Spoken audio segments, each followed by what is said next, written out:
Hello students, welcome to my YouTube channel. बेटा हम लोग पढ़ रहे थे work energy power and collision, तो उसी में आगे बढ़ते हैं। आज पढ़ेंगे हम लोग न्यूटन्स लॉ ऑफ कोलिजन। तो देखिए क्या होता है। मान लीजिए एक m1 का मास u1 की स्पीड से चल रहा है, m2 वाला मास u2 की स्पीड से चल रहा है, इनका आपस में कोलिजन होता है। कोलिजन के बाद m1 वाला मास v1 की वेलोसिटी से m2 वाला मास v2 की वेलोसिटी से चलने लगता है। ठीक है, इनिशियली में देखिए u1 ग्रेटर देन u2 होगा, तब कोलिजन होगा इनके बीच में। और आफ्टर कोलिजन जो है v2 ग्रेटर देन v1 होता है, फिर उसके बाद दोबारा कोलिजन नहीं होता। ये वाला जो मास है वो आगे बढ़ता चला जाता है और ये पीछे रह जाता है। ठीक है, तो देखिए यहां पर एक टर्म आता है कोएफिशिएंट ऑफ रेस्टिट्यूशन, जिसको हम ई से डिनोट करते हैं। और इसकी वैल्यू होती है velocity of separation upon velocity of approach. ठीक है, ये रेशियो होता है velocity of separation to velocity of approach का। वेलोसिटी ऑफ सेपरेशन का मतलब v2 माइनस वी1। ठीक है, ये v2 माइनस वी1, इनका जो डिफरेंस होगा ये कहलाएगी वेलोसिटी ऑफ सेपरेशन। और u1 माइनस u2, ये u1 माइनस u2, ये जो डिफरेंस होगा ये कहलाएगा वेलोसिटी ऑफ अप्रोच।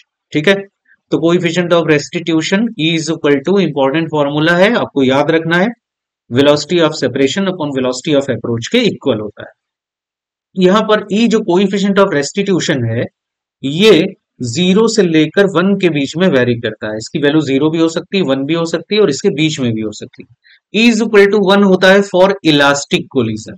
ठीक है, आपको याद रखना है इलास्टिक कोलिजन के लिए E की वैल्यू 1 के इक्वल होती है। ठीक है, जिसमें काइनेटिक एनर्जी कंजर्व होती है, मोमेंटम भी कंजर्व रहता है।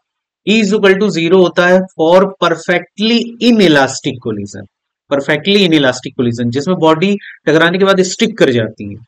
ठीक है, उसमें काइनेटिक एनर्जी कंजर्व नहीं रहती लेकिन मोमेंटम कंजर्व रहता है, तो उसके लिए E की वैल्यू 0 होती है। और E की वैल्यू 0 और 1 के बीच में वेरी करती है फॉर इन इलास्टिक कोलिजन, जिसमें काइनेटिक एनर्जी कंजर्व नहीं रहती है और मोमेंटम कंजर्व रहता है। ठीक है, लेकिन इसमें बॉडी स्टिक नहीं करती, तो ये इन इलास्टिक कोलिजन होता है। उसमें E की वैल्यू 0 से 1 के बीच में होती है। ठीक है, 1/4 हो सकती है, 1/2 हो सकती है, 1/3 हो सकती है। ठीक है, ऐसे कोई भी वैल्यू हो सकती है। चलो आगे बढ़ते हैं, नेक्स्ट पॉइंट पर आते हैं, that is head on elastic collision. कि हेड ऑन इलास्टिक कोलिजन क्या होगा। तो देखो head on elastic 1D collision सबसे पहले हम लोग पढ़ने जा रहे हैं। ठीक है, तो देखो मान लो कि ये m1 वाला मास u1 की वेलोसिटी से चल रहा है, m2 वाला मास u2 की वेलोसिटी से चल रहा है, u1 ग्रेटर देन u2 होगा तो ये इससे कोलाइड करेगा।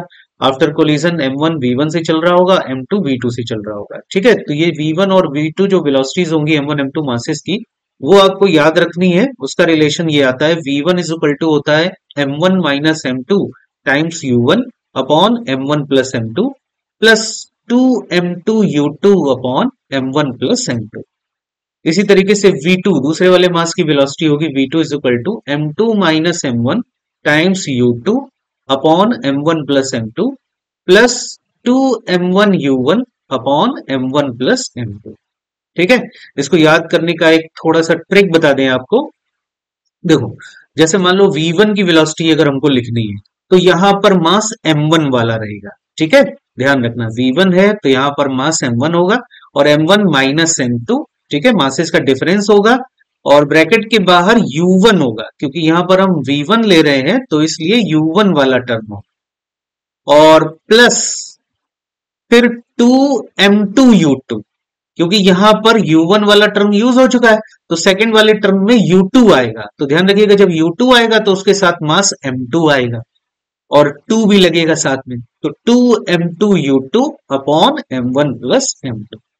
इसी तरीके से v2 को अगर आपको याद करना है तो देखो जैसे ही v2 टर्म आ गया तो यहां पर मास m2 आएगा। ठीक है, जैसे यहाँ v1 आया था तो यहाँ m1 आया था, तो यहाँ देखो v2 आया है तो मास m2 आएगा, तो फिर m2 माइनस m1 करेंगे। ठीक है, डिफरेंस रहेगा ऊपर मासेस का। और यहाँ v2 आया है तो बाहर u2 रहेगा, जैसे यहाँ पर देखो v1 था तो यहाँ बाहर u1 था, उसी तरीके से यहाँ v2 है तो बाहर u2 रहेगा। फिर प्लस, ठीक है, प्लस करके अब दूसरा वाला टर्म जब लिखेंगे तो देखो u2 यहाँ यूज हो गया तो अब बचा u1 वाला टर्म, तो यहाँ पर u1 आएगा। तो u1 अगर रखेंगे तो फिर साथ में मास m1 आएगा। ठीक है, तो ये बन जाएगा 2m1u1 upon m1 plus m2। m1 plus m2 दोनों में ही नीचे आएगा। ठीक है, तो इस तरीके से हम इसको याद कर सकते हैं। ठीक है, दो चार बार आप लिखोगे इसको रफ में तो आपको याद भी हो जाएगा। चलिए आगे बढ़ते हैं।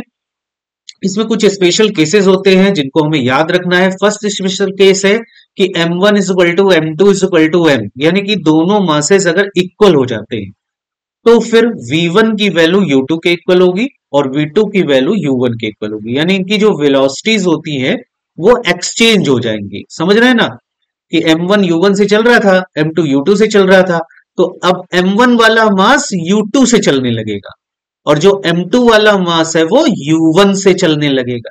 ठीक है, वेलोसिटीज जो है वो एक्सचेंज हो जाएंगी।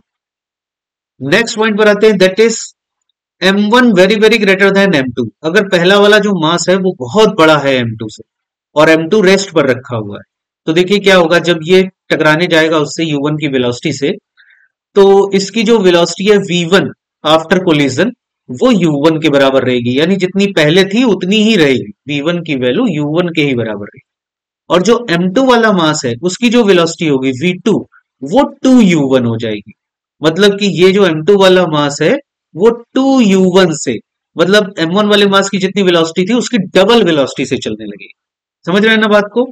इसको ऐसे आप याद कर सकते हो कि जैसे मान लो m1 वाला मास जो सबसे बड़ा मास है ये है हाथी की तरह, ठीक है, एलिफेंट है, और m2 वाला जो मास है वो हो गया चूहे की तरह, ठीक है, छोटा सा मास है। तो हाथी इसमें चूहे से टकराने जा रहा है।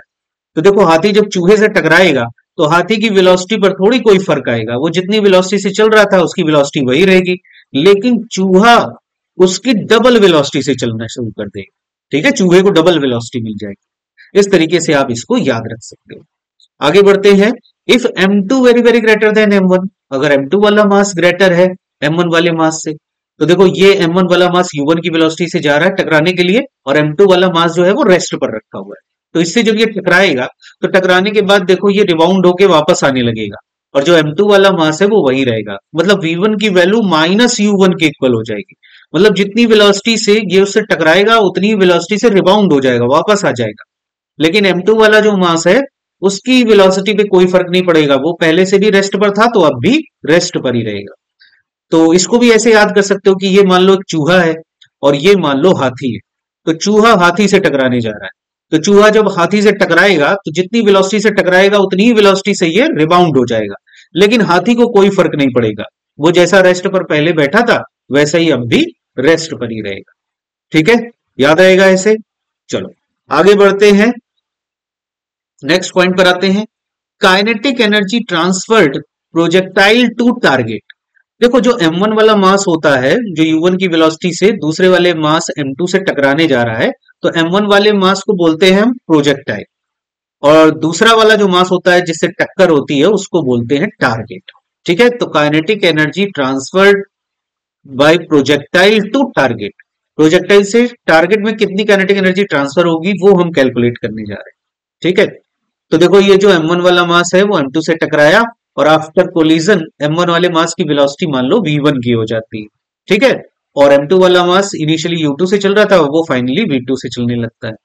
तो देखो fractional loss in kinetic energy of projectile, मतलब इस वाले मास में जो फ्रैक्शनल लॉस होगा काइनेटिक एनर्जी का यही इक्वल टू होगी fractional kinetic energy transfer to target. उतनी एनर्जी तो ट्रांसफर भी होगी टारगेट में, है ना, इसकी जितनी लॉस होगी उतनी तो उसमें टारगेट में ट्रांसफर हो जाएगी। तो इसी को ऐसे लिख सकते हैं, fractional loss in kinetic energy of projectile is equal to fractional kinetic energy transfer to target. ठीक है, इतनी बात समझ आई।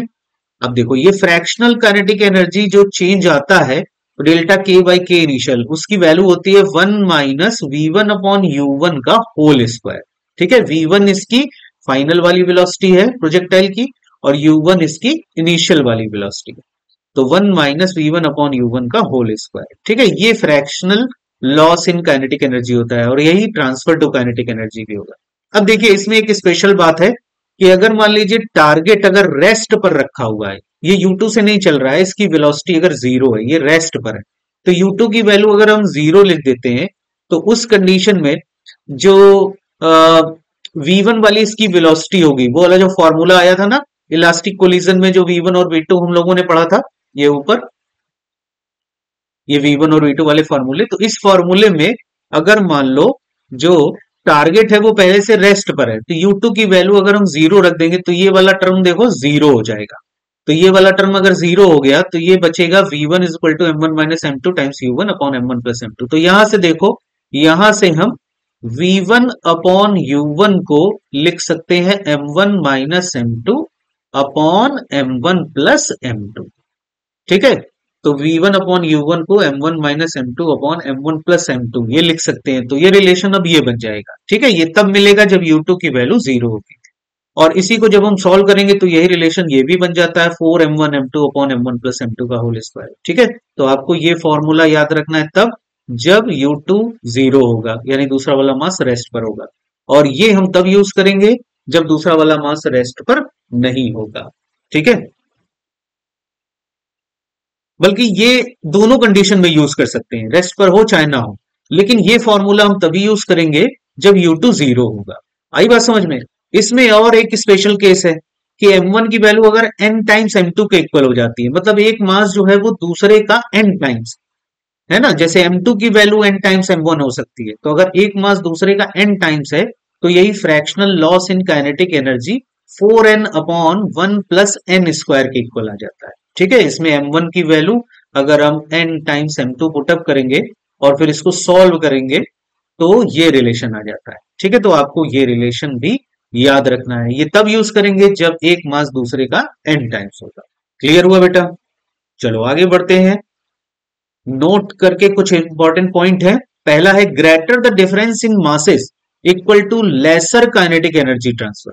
ठीक है, जैसे दोनों मासेस हैं m1 m2, अगर उनके बीच में डिफरेंस ज्यादा है मासेस में, तो अगर मासेस में डिफरेंस ज्यादा होगा तो लेस काइनेटिक एनर्जी ट्रांसफर होगा। ठीक है, और जितना ही कम डिफरेंस होगा उतनी ज्यादा काइनेटिक एनर्जी ट्रांसफर होगी, है ना। जैसे कि जब m1 is equal to m2 हो जाता है, यानी कि बिल्कुल भी डिफरेंस नहीं है, तो पूरी पूरी 100% ट्रांसफर हो जाएगी। जैसे यहां पर देखो m1 इक्वल टू m2 हो गया, तो डेल्टा k अपॉन के इनिशियल की वैल्यू जब हम पुटअप करेंगे तो ये 1 के इक्वल आ जाएगी। ठीक है, डेल्टा k अपॉन के इनिशियल की वैल्यू जो है ये 1 के इक्वल, जब दोनों मासेस सेम हो जाएंगे तब देखो हम इसको निकालेंगे तो ये 1 के इक्वल वैल्यू आ जाएगी। ठीक है, तो 100% काइनेटिक एनर्जी का ट्रांसफर हो जाएगा। अच्छा, यहां पर एक और इंपॉर्टेंट पॉइंट है कि ये तो हम निकाल लेते हैं ऊपर ट्रांसफर ऑफ काइनेटिक एनर्जी, ये भी पूछ सकते हैं कि कितनी काइनेटिक एनर्जी प्रोजेक्टाइल में रिटेन रहेगी। अगर उसको निकालना है तो क्या करेंगे, तो उसका भी एक सिंपल सा तरीका है, fractional kinetic energy retained in the projectile. तो जितनी ट्रांसफर हुई है उसको हम 1 से सब्ट्रैक्ट कर देंगे तो रिटेन्ड वाली एनर्जी आ जाएगी। तो 1 माइनस डेल्टा के अपॉन के इनिशियल की वैल्यू ये v1 अपॉन u1 का होल स्क्वायर हो जाएगी। ठीक है, तो ये रिटेन काइनेटिक एनर्जी आ जाएगी और यही वैल्यू m1 माइनस m2 अपॉन m1 प्लस m2 का होल स्क्वायर ये तब होगी जब u2 की वैल्यू जीरो होगी, यानी दूसरा वाला मास जब रेस्ट पर होगा। ठीक है, क्लियर बेटा? चलो आगे बढ़ते हैं, नेक्स्ट पॉइंट पर आते हैं, ऑब्लिक 2D इलास्टिक कोलिजन। ठीक है, 2D इलास्टिक कोलिजन। देखो मान लो m1 वाला मास ये u1 की वेलोसिटी से चल रहा है, m2 वाला मास जो है वो रेस्ट पर यहां पर रखा हुआ है। ठीक है, ये इस तरीके से इसकी जो लाइन ऑफ एक्शन है वो थोड़ा इसकी सेंटर से हट कर है। ठीक है, तो जब ये इससे टकराएगा तो देखो ये उधर की तरफ निकल जाएगा, तो ये m1 वाला मास उधर v1 से निकल गया और ये m2 वाला मास v2 से इधर की तरफ निकल गया। तो मान लो जिस लाइन ऑफ एक्शन के अलोंग ये जा रहे थे वहां से m1 वाला θ1 का एंगल बनाता है और m2 वाला θ2 का एंगल बनाता है। तो इसमें जो मोमेंटम है वो कंजर्व रहेगा, इनिशियल और फाइनल। तो मोमेंटम कंजर्व कराते हैं तो पहले अलोंग द एक्स डायरेक्शन यानी हॉरिजॉन्टल डायरेक्शन में कंजर्व कराते हैं। तो देखो मोमेंटम की वैल्यू हो जाएगी m1 u1 plus m2 into 0। ठीक है, दूसरा वाला मास रेस्ट पर है, equal to m1 v1 cos θ1 plus m2 v2 cos θ2। ठीक है, ये आ गई इक्वेशन 1। ये आ गया एक्स डायरेक्शन में मोमेंटम कंजर्वेशन।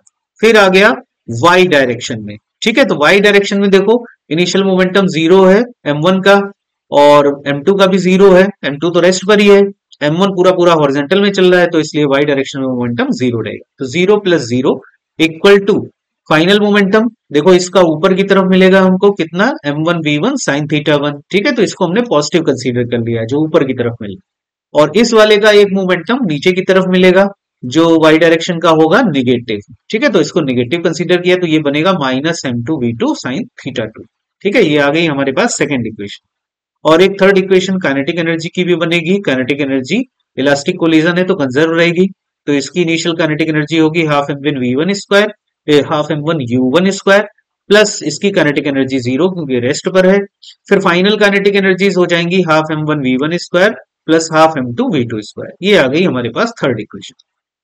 अब इसमें देखो एक स्पेशल केस पर बेस्ड क्वेश्चन हमेशा पूछा जाता है, वो ये है कि if m1 equal to m2 equal to m, यानी कि ये दोनों मासेस अगर सेम है और दूसरा वाला मास रेस्ट पर है, ठीक है, तो हमेशा याद रखिएगा ये θ1 और θ2 इन दोनों का जो समेशन होता है वो 90 डिग्री होता है।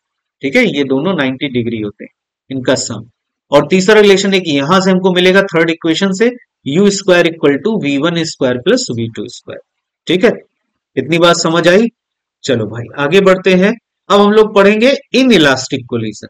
तो सबसे पहले है head on 1D in elastic collision. मान लो ये m1 वाला मास u1 की वेलोसिटी से जा रहा है, m2 वाला मास u2 की वेलोसिटी से जा रहा है। फिर आफ्टर कोलिजन m1 वाला v1 से चलने लगता है, m2 वाला v2 से चलने लगता है। तो यहां पर देखो वेलोसिटीज की वैल्यू आएंगी, ये इंपॉर्टेंट है, याद रखना है आपको। v1 equal to m1 minus e times m। ठीक है, वहां पर याद करो इलास्टिक कोलिजन में केवल m2 होता था, बस इसमें e और आने लगेगा। तो v1 is equal to m1 minus e times m2 times u1 upon m1 plus m2।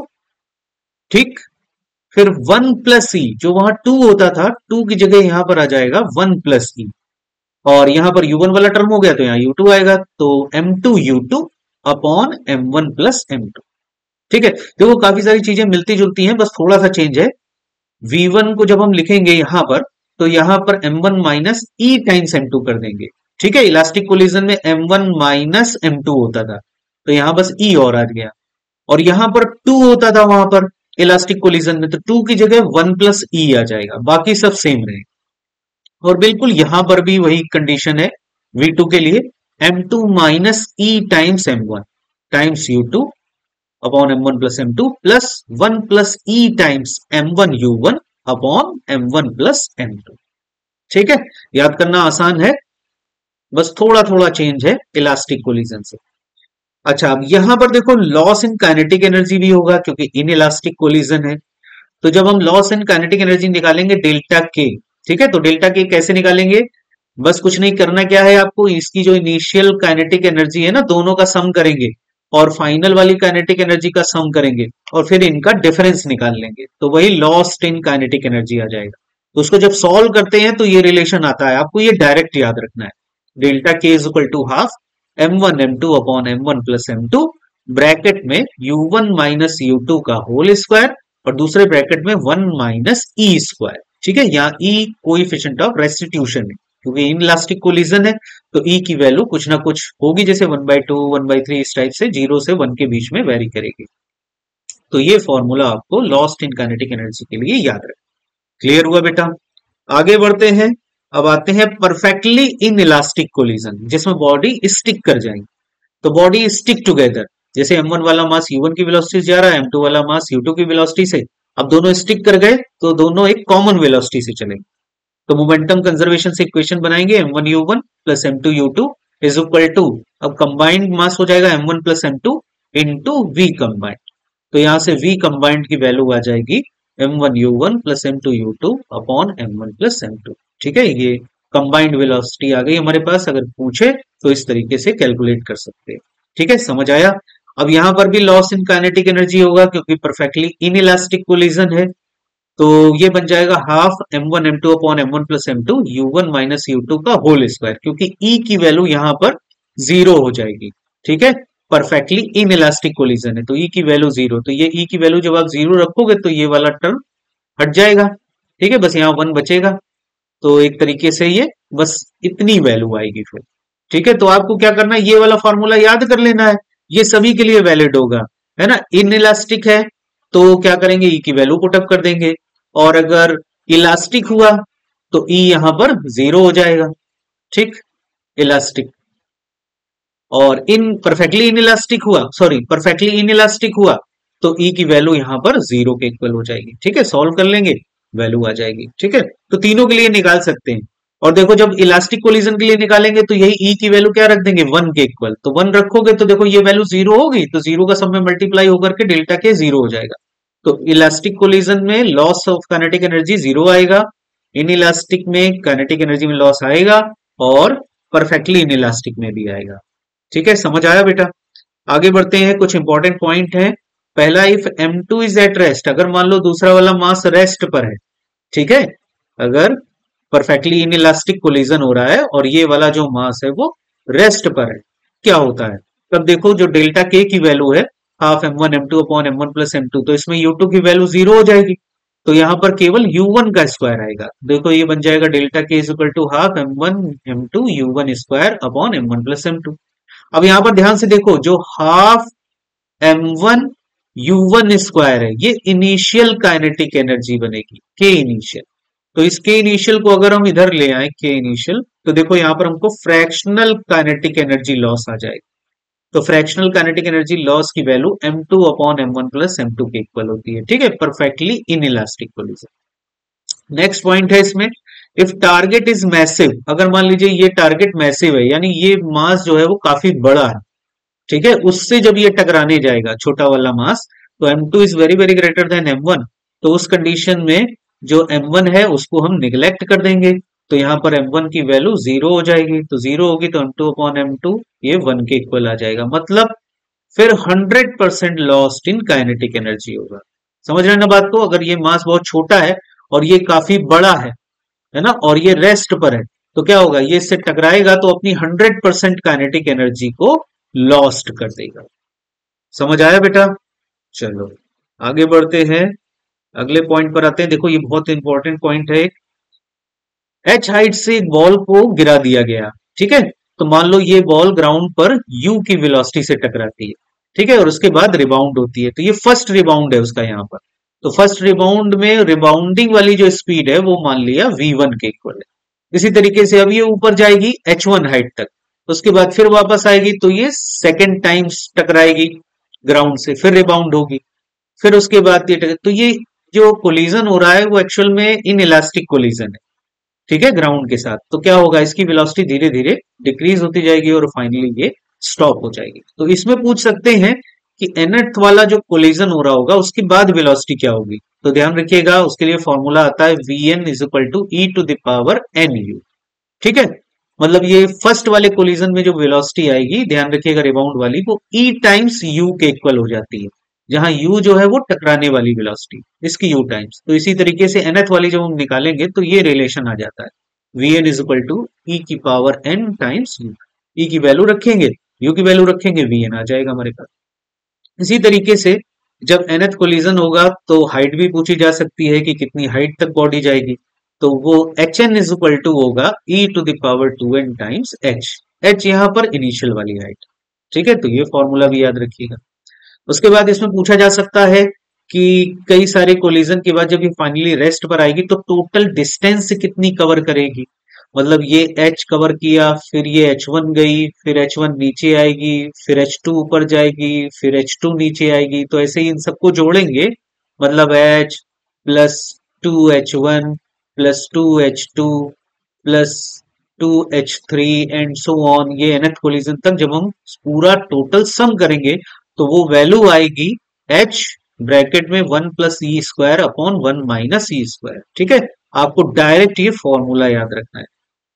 फिर उसके बाद टोटल टाइम कितना लगेगा स्टॉप होने तक का, तो वो वैल्यू होती है अंडर रूट 2h अपॉन जी ब्रैकेट में 1 प्लस ई अपॉन 1 माइनस ई, ठीक है, याद करना आसान है। जैसे h हाइट से बॉडी को गिराते हैं तो यहां से यहां तक का टाइम कितना होता है, t equal to under root 2h upon g, ये आता है, तो पहले वो वाला टाइम आपको रखना है और फिर ब्रैकेट में आपको लिखना है 1 प्लस ई अपॉन 1 माइनस ई, ठीक है, ऊपर पॉजिटिव रहेगा नीचे निगेटिव, इसमें भी ऊपर पॉजिटिव इसमें नीचे निगेटिव, बस यहाँ ई स्क्वायर होगा, है ना, और यहां पर केवल ई होगा, ठीक है। तो डिस्टेंस जब हो एस का मतलब स्क्वायर वाला टर्म आएगा, ऐसे आप याद रखिए, एस होगा तो स्क्वायर वाला टर्म आएगा और केवल टाइम होगा तो सिंगल वाला टर्म आएगा ई के लिए, ठीक है। नेक्स्ट पॉइंट पर आते हैं, 2D in elastic collision, important है बेटा, ठीक है, याद रखिएगा। अब देखो इसको देखते हैं, समझते हैं। मान लो कि ये एक m मास की बॉडी है और u की वेलोसिटी से इस तरीके से ग्राउंड पर नॉर्मल से थीटा के एंगल पर टकराती है और टकराने के बाद ये रिबाउंड होती है, तो रिबाउंड होकर के v की वेलोसिटी से इस डायरेक्शन में जा रही है। अब मान लो ये v की वेलोसिटी नॉर्मल से अल्फा का एंगल बनाती है, तो देखो यहां पर हम इनिशियल वेलोसिटी और फाइनल वेलोसिटी के कंपोनेंट डिवाइड कर सकते हैं।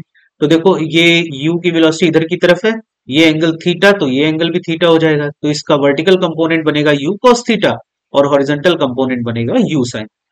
इसी तरीके से इस वेलोसिटी के दो कंपोनेंट हम कर सकते हैं।